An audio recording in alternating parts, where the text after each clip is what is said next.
Yes. Now, moving on now, something with a lot more potential, in all honesty. Zoroark, but without the Greninja. So, I did a little count up on Limitless, okay?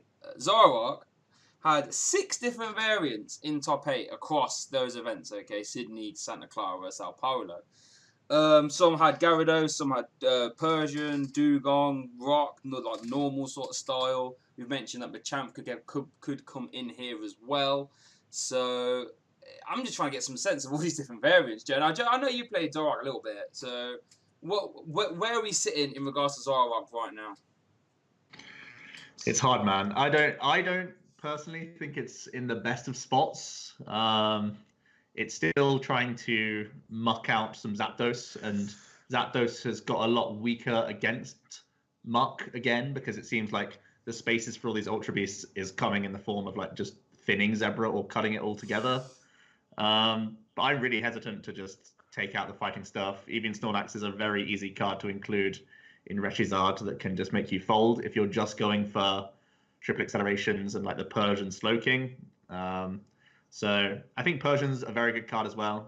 I liked seeing 2/2 lines of Persian, but it feels like you've got to have like 4 different stage 1s in your deck now to answer all sorts of different things. It puts me off a little bit because you don't have space for extra consistency cards. You just got to hope that the 4/4/4 like Bulls and Comms is enough, and that your thin supporter line is enough. So it's fragile against Let Loose. I want to work in fighting stuff as well, even if it is just Martial Champ, counter gain and like 2 fighting energies or something like that. I would still want to have something there because mirrors still seem relevant enough.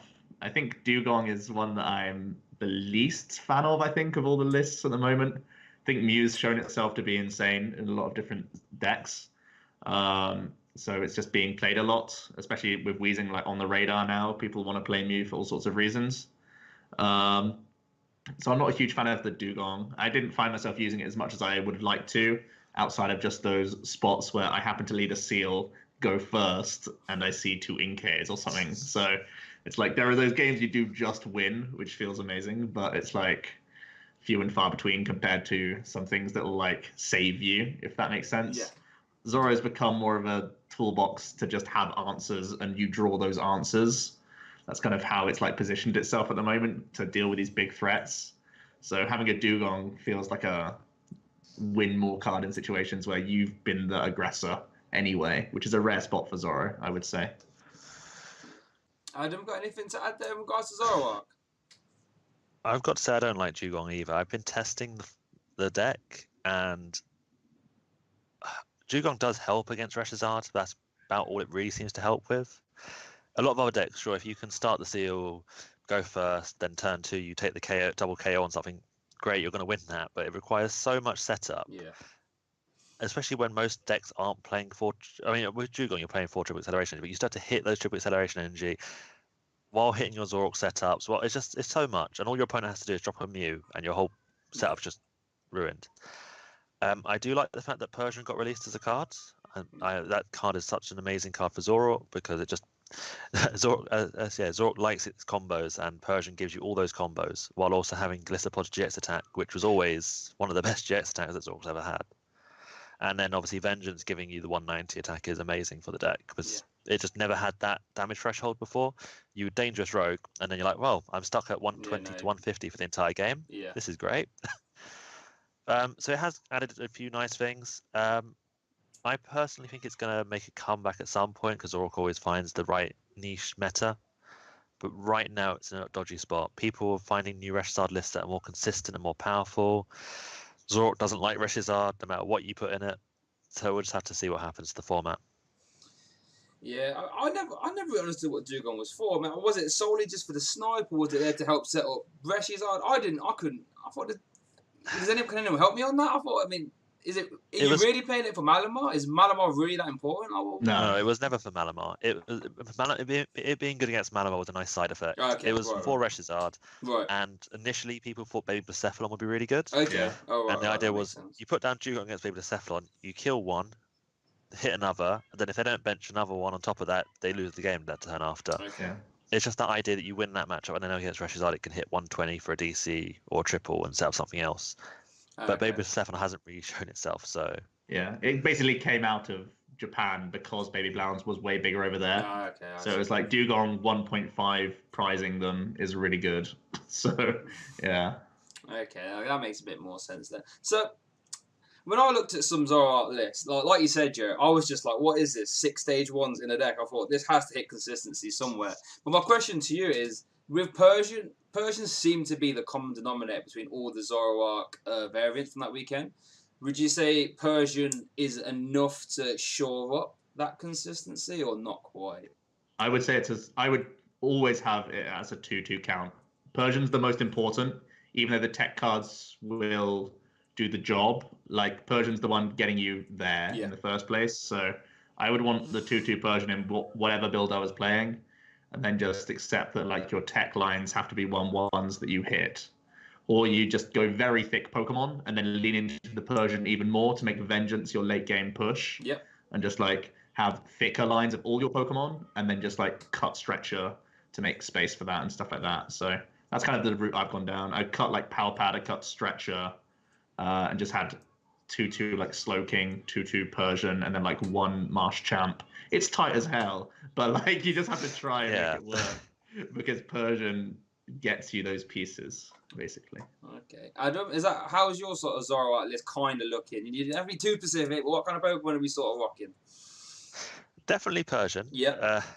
Not a 2/2 Slowking, because I think Palpad's still a very important card for Zoroark. Good card.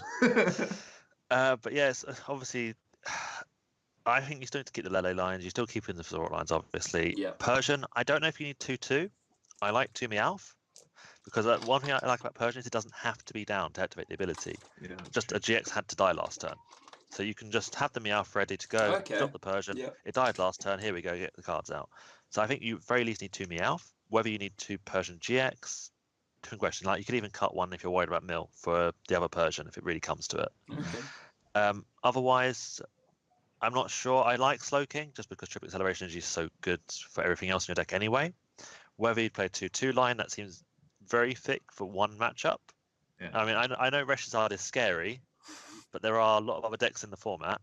So 2/2 seems very dedicated to one matchup, which I'm not sure if I like. I'd rather maybe have Lycanroc lines or other attackers. Because Lycanroc having Bloodthirsty Eyes is still an amazing ability that I don't think anything else really. It kind of stops you needing to use Guzma, which is amazing because you can Kukui, you can Ace Arola, you can charge. It's just everything. It just gives you everything. Yeah, that's what I was going to sort of allude to. There was one straight Zoroark. I think it might have been Sydney off the top of my head. Zoroark. But from what I can gather from all the stuff we're talking about, Zoroark seems to be the least sort of spoke. Does that mean that was Sao Paulo? I think. Sao Paulo. Okay. Yeah. Does that mean that is Zoroark no longer the way to go? I mean, Lycanroc's definitely not a bad card. We all know that. It's just that Reshizard doesn't bench more than 3 things in the early game. And if you don't answer a Reshizard in the early game, you lost. So. But then again, they have issue. Eevee Snorlax, and you need an answer to Eevee Snorlax. I mean, they do, but you need to show them Slowpokes for them to even Eevee Snorlax half the time, right? Yeah. You got to make them. You got to make them get into that awkward spot. Okay, so there we go. That's just the gravitas of Charizard just completely flipping. I mean, Zoroark's been a deck for like ever, right? I can't believe it's finally, well, I don't know, being forced to change. That's interesting. I like it. Wow. It's good in mirror though. If there's enough, like if someone finds a way to make Zoro like Persian and other techs work, then Zoroark can come back to be the answer to that deck alone. Zoroark would slap that deck, wouldn't it? Now think about it. Yeah. Although it is scary that Persian can one-shot Lycanroc quite easily. Yeah, that's true. Yeah. I mean, I was at a League Challenge the other day, and my mate was like, "Oh, you should have seen at the end. He just had Kukui, Choice Band, triple acceleration to Persian me." I was like, how about that? I was like, he probably catwalked it, bro. To be honest, like, like let's not get too. What are the chances? Yeah, he said it was like, oh, as if he had all that. I was like, he probably had at least 2 of them at some point with the catwalk. So. Yeah. So yeah, Zoroark. So and then Gyarados as well. Why isn't Zoroark Gyarados more of a thing? That seems really good, right? Against Zoroark. I mean, Charizard. Or is it just it's too gunning for Zard and not good enough in a lot of other places. We'll stop. There you go, Adam. Yeah, I don't think it's good enough against anything else. And even it says Reshizard's got EV Snorlax. I don't see how the Gyarados deals with that one Pokemon. Yeah. You drop the Magikarp, they go, okay, you're not seeing a Reshizard this entire game. Here, have a Snorlax, and then you're just kind of stuck. That's fair. And also, it's like you can prize a Magikarp and still be screwed. You can Yeah. not draw into your Magikarp and still be screwed. Or you say, I'll definitely find my Magikarps by playing Elm, and then I'm playing Elm. And that's a problem. And then let loose happens, and you've got no cards. Yeah. It feels like easily the worst blue thing that can go with Zoro. Okay. So the sort of general consensus then is stick Persian and then pick your techs accordingly. Is that what that's the consensus? so. Yeah. Okay, all right, that seems good. A little bit of Persian. Walking along the catwalk.